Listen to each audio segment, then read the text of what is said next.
Here's the 1-0. That one taken for Bowers. Hello, everyone, and welcome to the Pippins pregame show on the Pippins Broadcast Network. I'm Chris Rosado Jr. It's a pleasure to have you tuned in. Dominant pitching and explosive offense. Yesterday's season opener had something for everyone as the Pippins took down the visiting Corvallis Knights 10-1, and starting pitcher Dylan Bishop turned in a terrific 7 innings.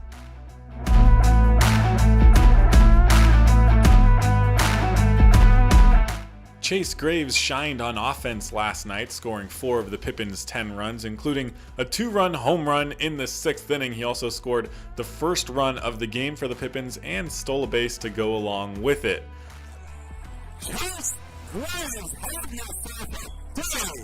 When I hit the home run, I pointed to him in the stands. It was nuts. He ended up getting the foul ball, and I signed after the game. It was crazy. After that interview from last night, we'll hear from pitching coach Kelly Fitzpatrick earlier today about what he hopes to see from YVC pitcher Tyler Frieders in tonight's start. This spring, anytime we give him the ball, we feel like we got a shot to win the game. Tonight, the Pippins and Knights will face off in game number 2 of the 2021 season. You're in for another great night of baseball, so stay with us. We'll be right back with Chase Graves.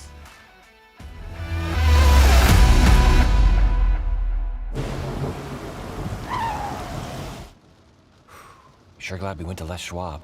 I'm glad the baby's still happy. Well, I'm just glad that along with tires, Les Schwab also does brakes, alignment, and a bunch of other safety services. I mean, if we had gone to a cheap tire store instead, I'd be a doggone wreck. My thoughts exactly.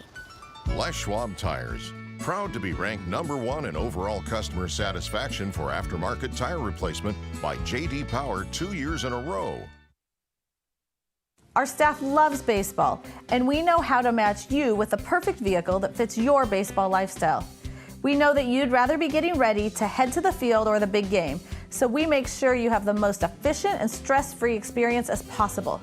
So if you're a baseball fan in the market this month for a newer vehicle, go online or give us a call so that you can set up a time for you to experience our easy and upfront pricing and our hands-on trade-in process that will really ensure you have a great experience and get a great value while shopping with us. Harvest Auto, where we're happy to support you and the activities you love.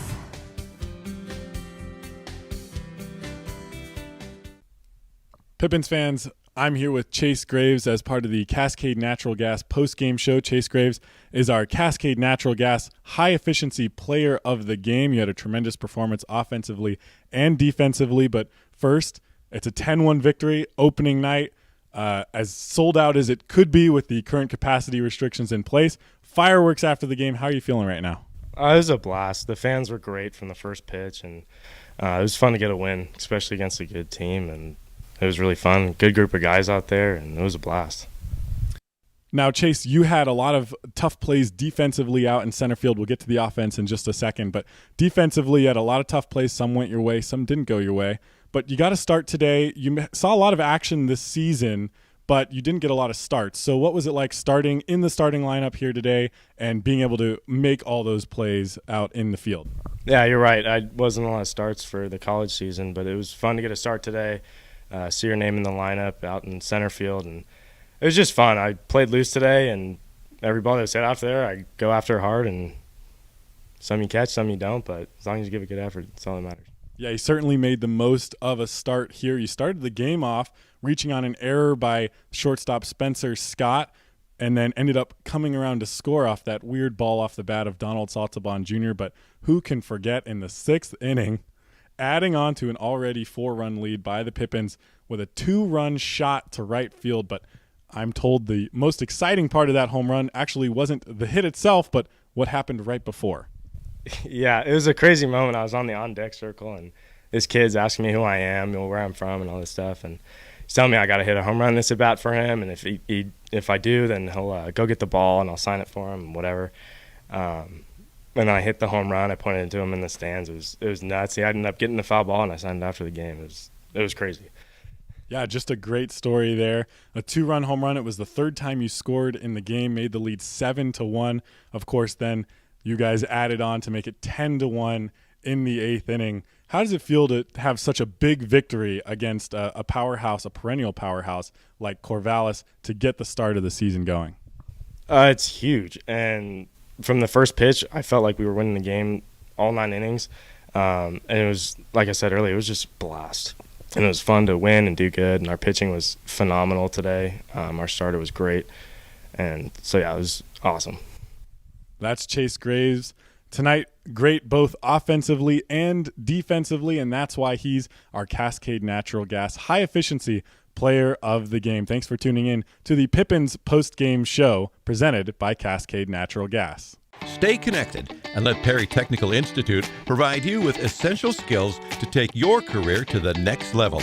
Perry Tech offers 14 specialized programs, from instrumentation and industrial automation to medical technologies, agricultural and diesel equipment technology, and professional truck driving. In as little as 5 weeks, you could be on your way to a new rewarding career. Call Perry Technical Institute today at 509-453-0374 or visit perrytech.edu. What has not traveling this last year?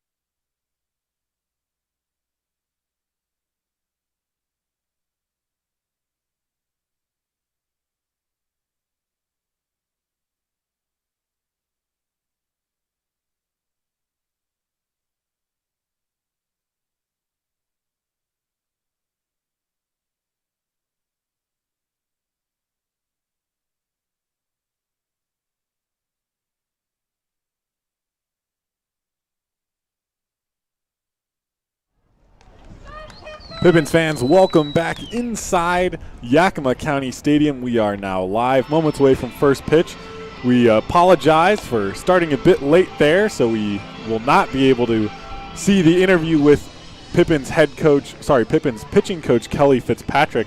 But I can tell you what he had to say. What he had to say about Tyler Frieders was he's a dependable guy.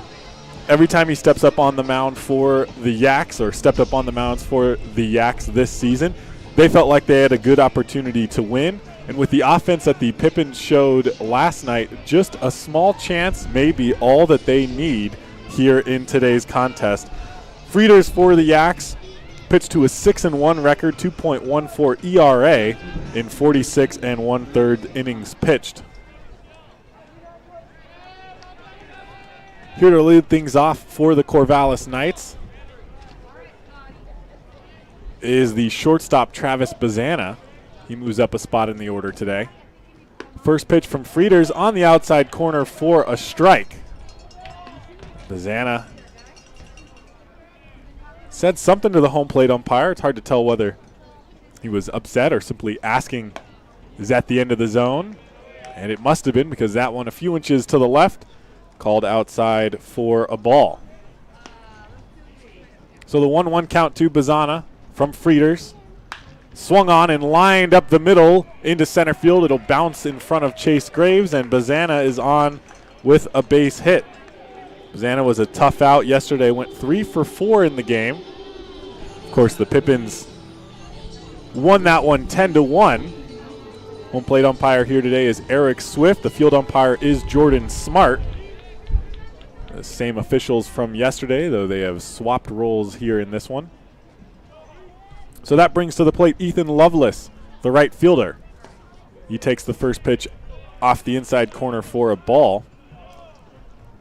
The rest of the lineup for Corvallis, it's Briley Knight, the center fielder, batting third. Tanner Smith playing third base tonight. He'll hit cleanup. Brandon King in left field, he's batting fifth. The 1-0 from Frieders is on the outside corner for a strike. Braden Boisvert, the first baseman, he'll bat sixth. Jake Hoskins, the second baseman, batting seventh. Trey Hageman, the DH tonight, he'll hit eighth. And Jacob Weiss, the catcher, he will round out the bottom of the order for the Knights. Here's the 1-1 from Frieders. No, he throws over to first. Bazana back in.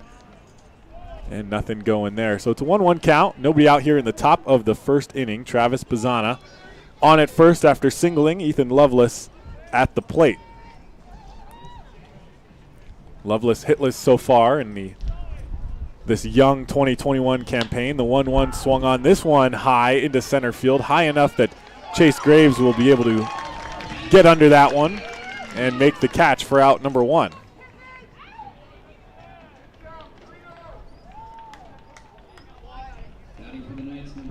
That brings up the number 3 hitter, Briley Knight, playing center field here today. drove up to help out this Corvallis team who didn't have a lot of position players. And last night it really showed. They had a number of miscues on the field, only credited with 2 errors as Briley Knight fouls off his first pitch that he sees. Knight, the junior out of Portland, making his first appearance of the season. The 0-1 from Frieders. Throws over to first. It's over the glove of LaJoie. Bazana gets up in time to head over to second. So Frieders throws that one away, and Bazana is now on at second with his legs. Part of the reason they moved him up. He hit second yesterday and was a serious threat on the base paths. Did get caught stealing by catcher Michael Carpentier Jr. Here's the 0-1 from Frieders to Lovelace. That one misses high and outside. And it's now 1-1. No outs. Sorry, 1 out here in the top of the first inning. And Travis Bazana leading off on second. Defensively in the outfield, left fielder Austin Planty for the Pippins, center fielder Chase Graves, and right fielder Corey Jarrell. 2 out of the 3, the same as last night. As Knight fouls one off back into the grandstands. I apologize. Only 1 out of the 3 outfielders, Chase Graves, is the same from last night. Planty did play, but he was a designated hitter last night. Noah Williamson, who was in left yesterday, is the designated hitter tonight. Here's the 1-2 from Frieders. Swung on and missed, and it's the first strikeout of the night for Tyler Frieders. And that's out number 2 in the top of the first. That'll bring to the plate Tanner Smith, who had a really contentious night with umpire Jordan Smart last night when Smith was behind the plate. Was visibly upset with a number of calls, both while he was at bat and while he was behind the plate. Frieders delivers the first pitch. That one misses off the outside corner for a ball. Might be part of the reason that they decided to move him over to third base today. He went 0 for 3 with 2 strikeouts. Did walk once. Bazana leads off on second. Here's the 1-0. Swung on and missed. And that brings the count to 1-1.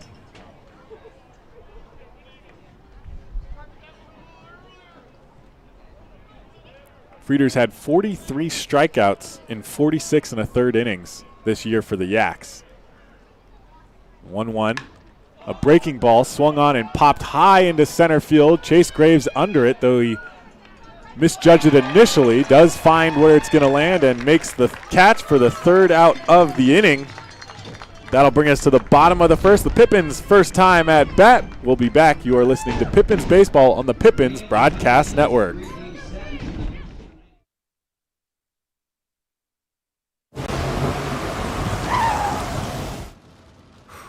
Sure glad we went to Les Schwab. I'm glad the baby's still happy.